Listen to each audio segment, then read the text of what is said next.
Hey everyone, today I'm going to show you how to fix the Outlook storage full issue. So let's get started with this quick tutorial. First, open your Microsoft Outlook app and log into your account. This will load all your emails and give you access to the mailbox settings you'll need to address the storage problem. Once your emails are fully loaded and you can see your inbox, you're ready to move forward. Next, direct your attention to the top part of your screen where all your main tools and menus are located. You'll see several tabs up there, and what you're looking for is the File menu. Go ahead and click on the File tab to open up a new set of options.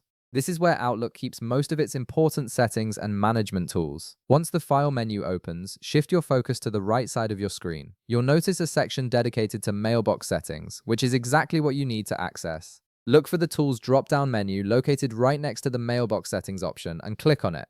This will reveal several helpful features designed to manage your storage. Now here's where you'll find the solution to your storage issue.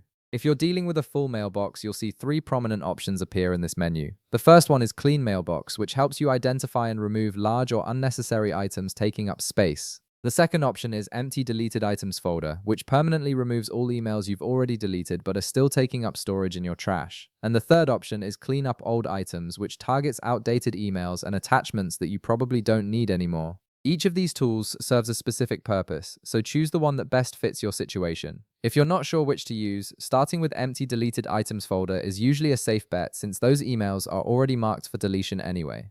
After selecting your preferred cleanup option, Outlook will process your request and begin freeing up storage space in your mailbox. This might take a moment depending on how much data needs to be cleared, so just give it some time to complete the process. And that's it, you've successfully addressed the storage full issue in Outlook. If this video helped you out, be sure to leave a like, subscribe, and I'll see you in the next one.